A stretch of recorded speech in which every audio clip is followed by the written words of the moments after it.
what I'd like to share with you now is the reason why I'm passionate about healthy ageing, keeping independent in our 60s, 70s, 80s and beyond.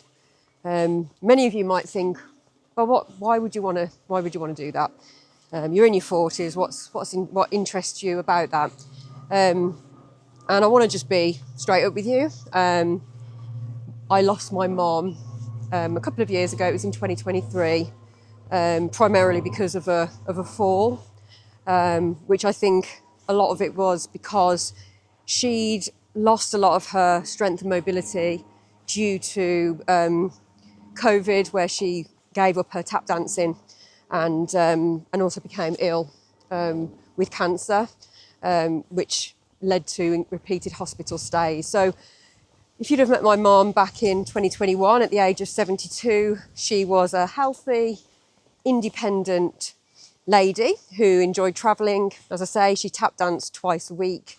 She was always planning her next trip away with her friends, loved being around her grandchildren and, always walking on shopping trips and enjoying life. You certainly wouldn't think she was somebody who was unwell or would certainly have decreased mobility. So unfortunately, COVID happened and she stopped doing her tap dancing. Obviously, we're not allowed to go out around that time either. And it wasn't long into COVID, after a visit from me, we discovered she had developed cancer, a rare kind of cancer, which took her into hospital on her own because of COVID. We couldn't visit her. And it was obviously a big shock to us all. And over the next few months, she had treatment and some surgery. She was responding well to the treatment, but unfortunately the surgery was not successful and she just had to carry on with her treatment. And which, as I say, she was responding well to, but it seemed that she was constantly in and out of hospital recovering from infections and complications. She still kept up with friends, going for lunches and coffees and still enjoying life. I took her for a shopping trip and I noticed that she was a little bit less steady on her feet. And she actually had a trip on the shopping trip and she fell on her face and lost a lot of her confidence after that, which I felt completely guilty about because I was with her at the time. And as a physio, I really should have, been able to spot that she was going to have a fall. But we got some good news from the oncologist. She'd responded really well to her treatment.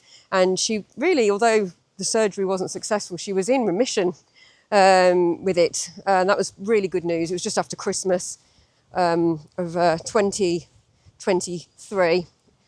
And, the year went by and she was in and out of hospital with infections mostly, which were treatable. But she was getting weaker because of these hospital stays where she got all the sort of hydration leads, the saline drips, etc., and the antibiotic drips, which really does, impact your mobility. As a physiotherapist, I know this.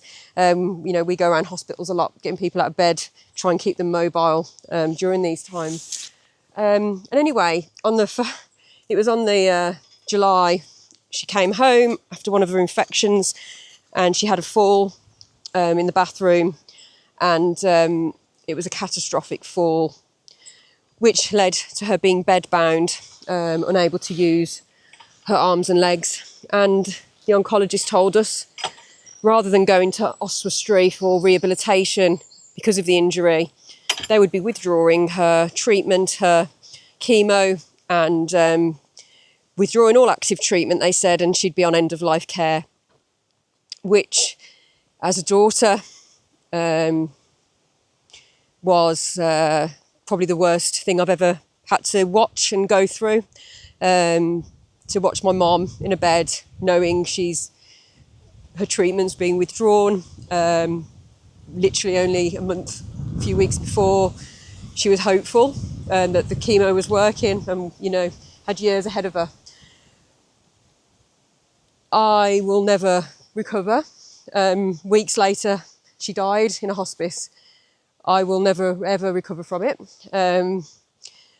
I've got a fire in me. I want to help other people understand, and this is a key here, I think, is how important our independence is and our resilience. Because I honestly believe if Mom had been able to have kept up with some kind of exercises to keep her strong while she was during her hospital stays, while she was off her feet, that would have perhaps reduced the likelihood of her having that fall. And I'm not saying the fall, obviously the cancer is a completely separate thing, but I do account that catastrophic fall to her loss of strength as a result of being off her feet. And, this can equate to any of us being in hospital for a period of time after surgery. It can even be just sedentary lifestyle can make us weak and more vulnerable to trips.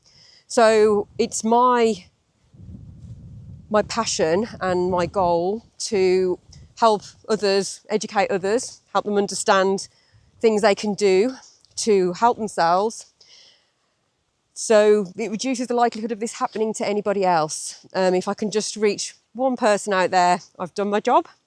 But I'm trying to reach many more people. So I've designed a little course called the Malvern Mobility Method, which is a great little course. If you follow it 3 to 5 times a week, over the weeks you will gain improvement in your balance, your strength, your confidence, and overall mobility. And, I think that I've had patients that have done it and they've had great benefits from that. And I've also done Tea Time 10, which is just short little snippets of exercise you can do realistically every day whilst the kettle boils, 10 repetitions of.